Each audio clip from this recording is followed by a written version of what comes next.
Welcome back to student spark. आज हमारा C series का लेक्चर नंबर 7 है, जिसके अंदर हम पढ़ने वाले हैं ऑपरेटर्स के बारे में। बेसिकली ऑपरेटर्स होते क्या है?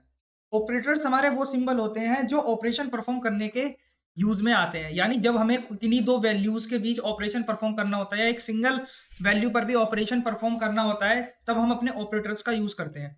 बेसिकली ऑपरेशन जो परफॉर्म होते हैं उन्हें हम ऑपरेंड्स बोलते हैं। अब हमारे सी के अंदर ऑपरेंड्स क्या क्या हो सकते हैं? बेसिकली वेरिएबल्स हो गए हमारे। जो वेरिएबल्स होते हैं उन्हें कहते हैं, हम डायरेक्टली वैल्यूज पर भी अपने ऑपरेटर्स का यूज कर सकते हैं। तो अगर यहाँ पर हम एक एग्जांपल ले रखा है, एक वेरिएबल है इंट सम नाम का, जिसके अंदर दो वेरिएबल्स का एडिशन हो रहा है। तो ये जो एडिशन वाला सिंबल है, जो एडिशन वाला सिंबल है, इसको हम कहते हैं अपने ऑपरेटर। ये होगा हमारा ऑपरेटर। ये होता है हमारा ऑपरेटर। और जिन पर ऑपरेशन परफॉर्म हो रहा है, यानी ए हो गया और बी वेरिएबल हो गया, इनको हम कहते हैं अपने ऑपरेंड्स। क्या कहते हैं? तो कहते हैं हम अपने ऑपरेंड। ये ऑपरेंड्स और जिसके थ्रू ऑपरेशन परफॉर्म हो रहा है उसको कहते हैं ऑपरेटर, और जिन पर परफॉर्म हो रहा है उन्हें हम कहते हैं ऑपरेंड्स। अगर हम ऑपरेटर्स के बारे में बात करें तो सी के अंदर हमारे 5 टाइप्स के ऑपरेटर्स होते हैं। हालांकि इन 5 टाइप के ऑपरेटर्स को भी 3 कैटेगरी के अंदर डिवाइड करा गया है, यूनिनरी, बाइनरी और टेरिनरी। अगर यूनिनरी की बात करें तो उसको केवल एक ऑपरेटर चाहिए ऑपरेशन परफॉर्म करने के लिए। सॉरी, ऑपरेंड, एक ऑपरेंड चाहिए ऑपरेशन परफॉर्म करने के लिए। अगर बाइनरी की बात करें, बाई का मीनिंग होता है 2। तो उसको क्या है, दो ऑपरेंड चाहिए हमारे ऑपरेशन परफॉर्म करने के लिए। और टेरिनरी की बात करें तो उसे 3 ऑपरेंड चाहिए। तो ऑपरेटर्स के अंदर सबसे पहले बात करते हैं हम अर्थमेटिक ऑपरेटर्स। बेसिकली इसके अंदर क्या होता है, मैथ के ऑपरेशन परफॉर्म करने के लिए हम इस ऑपरेटर्स को यूज करते हैं, इन ऑपरेटर्स को यूज करते हैं। इसके अंदर 5 टाइप्स के ऑपरेटर आते हैं। एक तो हमारा एडिशन वाला, सब्ट्रैक्शन, मल्टीप्लिकेशन, डिवीजन और मॉड्यूलो। मॉड्यूलो ऑपरेटर बेसिकली क्या होता है, ये हमें रिमाइंडर प्रोवाइड करता है। यानी जब हम दो वैल्यूज के ऊपर डिवीजन करते हैं, उसका जो रिमाइंडर होता है, वो अगर वो हमें चाहिए तो हम मॉड्यूलो ऑपरेटर के थ्रू उसे निकालते हैं। अब यहाँ पर एक नई फाइल बनाएंगे। नई फाइल बेसिकली फाइल के अंदर न्यू फाइल बनाएंगे, जो कि होगी हमारी opr.c, यानी ऑपरेटर्स इन सी। तो यहाँ पर वही अपना हैशटैग इंक्लूड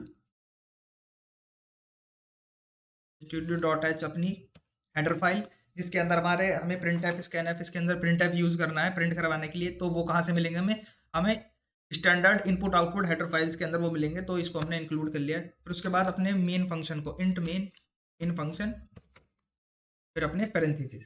तो उसके अंदर सबसे पहले हम बनाएंगे वेरिएबल्स। तो वेरिएबल बनाने के लिए जो हमारा सिंटैक्स होता है, सबसे पहले हम लिखते हैं जो हमें डेटा स्टोर कराना होता है उसका टाइप। तो टाइप क्या होगा? इंटीजर नाम की वैल्यू होगी। फिर हम लिखेंगे आइडेंटिफायर, जो होगा हमारा वेरिएबल का नाम। तो ए इज इक्वल टू, उसके अंदर हम 10 वैल्यू स्टोर करा देते हैं। एक लेंगे int b is equal to, इसके अंदर हम 20 स्टोर करा देंगे। देन उसके बाद अब यहाँ क्या होगा, क्योंकि इंट मेन है तो रिटर्न करेगा कोई वैल्यू, तो रिटर्न हम करवाएंगे उसके साथ 0, जो कि इंडिकेट करता है कि प्रोग्राम हमारा सक्सेसफुली एग्जीक्यूट हो गया। तो एक थर्ड वेरिएबल बनाएंगे इंट सम नाम का, जिसके अंदर हम ए और असाइनमेंट ऑपरेटर प्लस को इस्तेमाल करेंगे। तो इंट सम के अंदर हमारा ए प्लस बी का जो रिजल्ट है वो स्टोर हो चुका है, और उसको प्रिंट करने के लिए हम फंक्शन यूज करेंगे अपना प्रिंट है, जो कि हमारा आ रहा होगा standard input output file header file के अंदर। तो सबसे पहले हमें क्या करना होता है, हमें इसके अंदर फॉर्मेट स्पेसिफायर डिक्लेयर करने होते हैं, जो कि हमारे कंपाइलर को बताता है जो हमें आउटपुट चाहिए वो क्या है, एक इंटीजर वैल्यू है। तो उसको करने के लिए परसेंटेज से हमारा स्टार्ट होता है। जितने भी हमारे फॉर्मेट स्पेसिफायर होते हैं परसेंटेज से स्टार्ट होते हैं, और इंटीजर को रिप्रेजेंट करने के लिए हम लिखते हैं डी, कोमा लगाकर। जो उसके बाद हम आर्गुमेंट पास करेंगे। आर्गुमेंट बेसिकली जो हमें प्रिंट करवाना है, यानी सम। ओके, प्रिंट एफ ये हो चुका है। यहाँ पर दो हमने वेरिएबल ले लिए, उनके अंदर वैल्यू जो है। फिर उसके बाद हमने हमारे अरिथमेटिक ऑपरेटर का यूज कर लिया, जिसके हम एडिशन करवा रहे हैं, वो इंट सम नाम के वेरिएबल के अंदर स्टोर है उसकी वैल्यू। रन कराने के लिए या तो हम कंट्रोल ऑल्ट प्लस एन कर सकते हैं, यानी सिंपली यहाँ पर ऊपर जाकर रन कोड पर हम क्लिक करते हैं। आउटपुट हमारा आई थिंक हमें 30 मिलना चाहिए। ये आ गया। तो फॉर्मेट स्ट्रिंग भी लिख देते हैं। फॉर्मेट स्ट्रिंग क्या होती है? जो मतलब बेसिकली हमें आउटपुट के साथ प्रिंट कराते हैं। The result is equal to control alt plus n, इसको हम दोबारा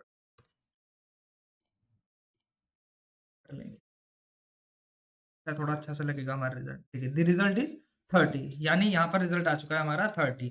तो अब यहाँ पर हमने देखा था 5 ऑपरेटर्स होते हैं, तो मल्टीप्लीकेशन आपको पता है, एडिशन भी। अब पहले डिवीजन निकालते हैं इसका, इट सम ही रखेंगे, division operator, control alt n. यहाँ पर नहीं हो पा रहा है, ऐसे ही रन कर लेते हैं। ठीक है, रिजल्ट इज 0। 0 क्यों? क्योंकि जिससे हम डिवाइड कर रहे हैं 20 से, 10 हमारी छोटी वैल्यू है और 20 हमारी बड़ी वैल्यू है, तो डिवीजन के लिए इस वजह से जो इसका आंसर आ रहा है वो 0 आ रहा है। अगर यहीं हम मॉड्यूलो ऑपरेटर का यूज करें, शिफ्ट और आपका परसेंटेज, यहाँ मॉड्यूलो ऑपरेटर का यूज करेंगे और कोड को कर देंगे रन, तो जो रिजल्ट आएगा वो 10 आएगा। क्योंकि अगर हम इस टेबल को रन करें, अगर 20 से हम 10 को डिवाइड करें, तो जाहिर सी बात है ऑपरेटर हमारा जो हमारा रिमाइंडर है वो हमारा 10 ही आएगा। तो इस वजह से ये इसने क्या दिया है हमें, इसने दिया है रिमाइंडर। तो अर्थमेटिक ऑपरेटर्स हमारे हो चुके हैं। अब आगे बात करते हैं रिलेशनल ऑपरेटर। ये बेसिकली कंपैरिजन के लिए यूज होते हैं, यानी दो वैल्यूज हैं उनको कंपेयर करने के लिए। तो यहाँ पर हम किसको कंपेयर करेंगे, तो लाइन नंबर 8 के अंदर जो हमने कोड लिखा हुआ है उसको हम हटा देते हैं, रिमूव हो गया, कंपेयर। ठीक है, कंपेयर नाम का वेरिएबल है जिसके अंदर हम क्या करेंगे, a double equal to b। अब इस फाइल को कर देंगे हम रन। तो रिजल्ट इज 0। 0 क्यों दिया? क्योंकि ये हमारी जो है ये फॉल्स वैल्यू है। क्या है हमारी? फॉल्स वैल्यू है। अगर हम परसेंटेज, क्योंकि इंट कंपेयर, ठीक है, अगर हम बात करें, अगर हम उल्टा कर दें, यानी वैल्यू कर देंगे वो हम इक्वल 20 कर लो 20। अब रन करा के देखें, रन कोड क्या आएगा, रिजल्ट इज 1। 1 यानी ट्रू। 0 का मतलब होता है फॉल्स और 1 का मतलब होता है ट्रू। इसका यहाँ पर हमने वैल्यूज को इक्वल कर दिया है और जब हमने चेक करा तो हमारा आ रहा है आंसर हमारा 1। 1 यानी ट्रू। तो अभी हमने एक ऑपरेटर ही चेक किया है इसका रिलेशनल का। नॉट इक्वल टू का मतलब है ये बताता है कि क्या नॉट इक्वल टू, यानी हम कह रहे हैं कि इक्वल नहीं है, नॉट इक्वल टू। तो कंपेयर अगर हम रन करके देखें तो आंसर हमारा 0 आना चाहिए, वो सॉरी 1 आना चाहिए, क्योंकि हम कह रहे हैं ट्रू। देखो रिजल्ट इज 1 ट्रू। ये पहले वाला रिजल्ट है, इसको क्लियर कर लेते हैं, दोबारा रन करा देते हैं। Equal to 1। ठीक है, ये कह रहा है कि बिल्कुल आपने सही किया है, अगर हम इक्वल कर दें तो आ जाएगा 0। ये आप खुद करके देख लेना। और ये हमारा ग्रेटर देन है, इक्वल टू है, ये greater than, equal to, less than, equal to, ये आप खुद यूज करना। अगले आता है, हम बात करेंगे इंक्रीमेंट और डिक्रीमेंट ऑपरेटर्स के बारे में। तो इंक्रीमेंट और डिक्रीमेंट जैसे नाम से ही हो रहा है कि ये वैल्यू को इंक्रीमेंट और डिक्रीमेंट यानी इंक्रीज और डिक्रीज करने के काम आता है। तो अगर हम इसको लें, ए वैल्यू है, ये सब फालतू वैल्यूज हम हटा लेते हैं यहाँ पर, हो गया, इसको भी हम हटा लेते हैं। अब ये क्या होगा, इसको बेसिकली हम यूरिनरी ऑपरेटर कहते हैं, क्योंकि ये एक ऑपरेंड पर ही हमारा वर्क कर जाता है। मान लीजिए हमारे किसी की वैल्यू 1 से इंक्रीज करनी है, तो 1 से इंक्रीज करने, जैसे ए हमने अपना वेरिएबल ले लिया, हम चाहते हैं इसके अंदर हम करवाएं कि ए की वैल्यू 1 से इंक्रीज हो जाए, यानी 10 है 12 हो जाए, तो हम सिंपली लिख सकते हैं ए प्लस प्लस। तो इसका क्या मतलब होगा, ए की वैल्यू 1 से इंक्रीज हो गई जब हम डबल प्लस कर देते हैं। तो अगर हम इसको प्रिंट करवाएं तो बताना पड़ेगा कौन सी वैल्यू ले रहे हैं। The result is equal to percentage d, क्योंकि इंटीजर है तो परसेंटेज डी, और कौन से वेरिएबल प्रिंट करवा रहे हैं वो लिख देंगे ए। यहाँ पर कोड हो जाएगा जी हमारा रन। तो आंसर आना चाहिए हमारा 11। नहीं आ, अच्छा कैसे रन कर,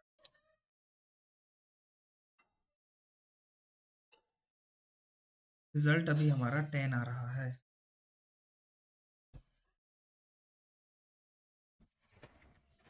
ओके, ए प्लस प्लस,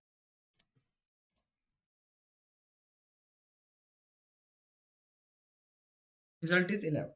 क्या है, पहले ए की वैल्यू को प्रिंट करे थे, अब यहाँ पर हमने इंक्रीज कर दिया। इसका मतलब क्या है, ए प्लस प्लस का मतलब होता है पहले आप यूज कर लो, बाद में आप इंक्रीज करो।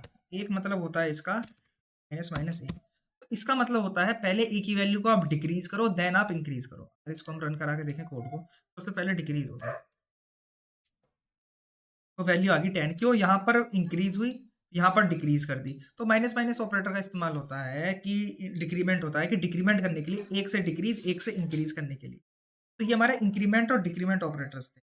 हम बात करेंगे अपने असाइनमेंट ऑपरेटर की। बेसिकली वैल्यू असाइन करने के काम में आते हैं। एक असाइनमेंट ऑपरेटर जो हम बहुत देर से यूज करते आ रहे हैं वो है इक्वल टू। इक्वल टू क्या करता है हमारा, मैंने पिछली वीडियो के अंदर बताया था कि राइट हैंड साइड से वैल्यू को लेफ्ट हैंड साइड के अंदर स्टोर करवा देता है। ठीक है, अगर हमें चाहिए, अब हम एक काम करते हैं। अब हमें क्या करना है कि ए के अंदर कुछ वैल्यू ऐड करनी है। तो इसको हम कैसे कर सकते हैं, ए इक्वल टू ए प्लस 10, मतलब ए के अंदर हमें 10 ही ऐड करना है। तो कोड रन करा दें, तो ए के अंदर 10 रन का 20 आ गया। अब इसको करने का एक शॉर्ट हैंड तरीका होता है जो हम सीखते हैं अपने असाइनमेंट ऑपरेटर के अंदर। तो इसको हम क्या करते हैं, ये जो ए के प्लस है तो इसको हम क्या करते हैं, ए के यहाँ कर देते हैं इसको, यानी ए के अंदर ऐड कर दो 10 और फिर उसके बाद उसे स्टोर करा दो।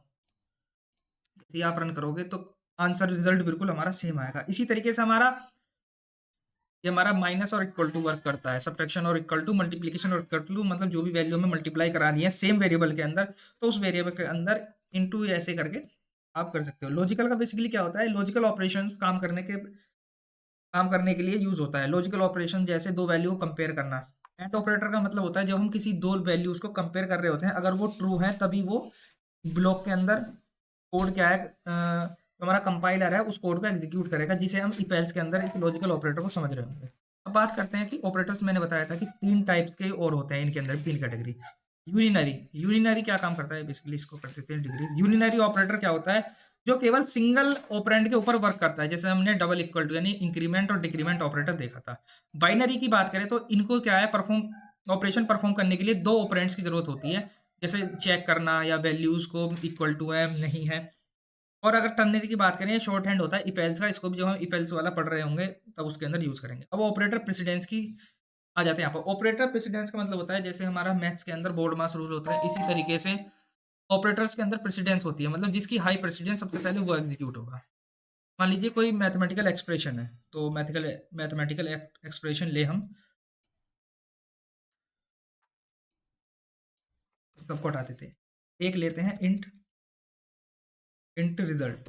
तो रिजल्ट के अंदर क्या है, हम एक एक्सप्रेशन लेते हैं, ब्रैकेट ओपन 10